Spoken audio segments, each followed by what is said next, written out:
নমস্কার। উত্তরবঙ্গ যাওয়ার সুযোগ সরাসরি ইস্টার্ন রেল, এই সুযোগ আগে ছিল না। বহুদিন আমার পরিকল্পনা ছিল। আগের যিনি রেলমন্ত্রী তাকেও আমি চিঠি করেছিলাম, অশ্বিনী বৈষ্ণব যিনি বর্তমানে রেলমন্ত্রী, আমাদের প্রধানমন্ত্রীকেও আমি চিঠিটা করেছিলাম। তাই সদ্য একটা তালিকা প্রকাশিত হয়েছে, দেখা যাচ্ছে সেই উত্তরবঙ্গে যাওয়ার ট্রেন বা উত্তর পূর্বাঞ্চলে যাওয়ার ট্রেনটা শিয়ালদার পর এই লাইনে গুরুত্বপূর্ণ সবচাইতে স্টেশন হচ্ছে রানাঘাট। তাতে স্টপেজ নেই, স্টপেজ আছে কৃষ্ণনগরে। তাই অনেক মানুষ বিচলিত হয়ে গেছে। রেল যারা প্যাসেঞ্জার ইউনিয়ন তারা পর্যন্ত ফোনে ব্যস্ত করছে। সকলকে অবগতির জন্য জানাই, বিষয়টা আগেই আমার সঙ্গে কথা হয়েছে, তবু কেন দাঁড়ালো না এই বিষয়টা আমি তুলে ধরছি। এই ট্রেনটির যে বড় ট্রেন, এর 12 বগির ট্রেন নয়। আপনারা জানেন যে 12 বগি ট্রেন আমার প্রচেষ্টায় চালু হয়েছে, কৃষক রেল যেমন চালু হয়েছে এবং তার সঙ্গে সঙ্গে এসি লোকালও চালু করতে পেরেছি। তাই এই গঙ্গা পেরিয়ে এই লাইনের মানুষ সরাসরি উত্তরবঙ্গ সহ উত্তর পূর্বাঞ্চলে যাওয়ার যে সুযোগ এসে রানাঘাটে অবশ্যই দাঁড়াবে। কেন দাঁড়াতে পারছেন সেই বিষয়টা বলছি। সাধারণত ট্রেনটা আমাদের প্ল্যাটফর্মগুলো আছে 12 বগির।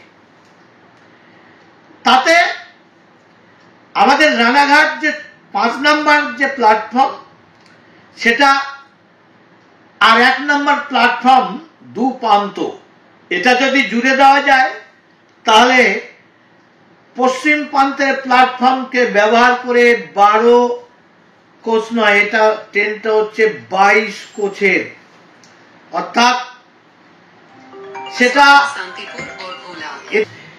তাই 22 কোচের ট্রেন যে প্ল্যাটফর্মেই দাঁড়ায়, ওটা এদিকে যদি দক্ষিণ সাইডে দাঁড়ায় 5 নম্বরে, সেখানেও লাইন ক্রস করে জ্যামের গেট ছাড়িয়ে চলে যাচ্ছে ট্রেনটি। অর্থাৎ বাইরে ট্রেন পরে গেট পড়ে গেলে পরেও জ্যাম থাকবে, ওই ট্রেনটা অনেক সময় দাঁড়াবে, রানাঘাট জ্যামে মানুষ বিপর্যস্ত হয়ে যাবে।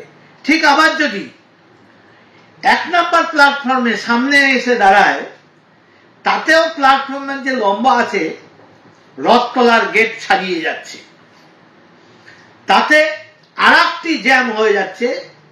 ওই গেটের জন্য কোনো প্ল্যাটফর্মই মাঝখানে দাঁড়াচ্ছে না, খুবই অসুবিধা হচ্ছে। সেই সমস্যা সমাধানের জন্য কৃষ্ণনগরে দাঁড়ানো হচ্ছে। দুটো প্ল্যাটফর্মকে এক করে দেওয়ার সিধে টেনে দিলে পরে এই ট্রেনটা পুরোপুরি রানাঘাট প্ল্যাটফর্মে দাঁড়িয়ে যাবে। অপর প্রান্তেও যে পূর্ব পারের প্ল্যাটফর্মটা সংযোগ করে দিলে 22 বগির ট্রেন ঠিক দাঁড়াতে পারবে, যেটা প্ল্যাটফর্মে থাকবে। রেলমন্ত্রীও কথা দিয়েছেন এবং বর্তমানে যারা রেলের প্রশাসন জিএম ডিআরএম তারাও কথা দিয়েছেন। অনেক আগের থেকেই প্রচেষ্টা ছিল, আমি আগেই জানিয়েছি।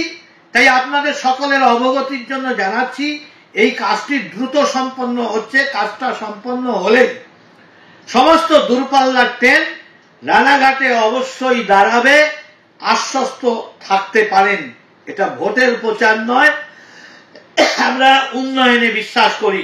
তাই যারা ভোটের চমকের জন্য স্টেশন মাস্টারকে ডেপুটেশন দিয়ে তারা দেখাচ্ছেন, আমরা দাবি জানাচ্ছি এগুলো সিদ্ধান্ত হয়েই আছে, এটা জানানো হলো। প্রশাসনও আমাদের সঙ্গে আছে, রেলমন্ত্রীও জানেন।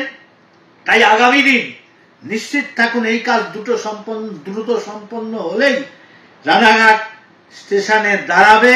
আমরা সরাসরি উত্তরবঙ্গ উত্তর পূর্বাঞ্চলে বেড়াতে যেতে পারবো, নিশ্চিত থাকুন।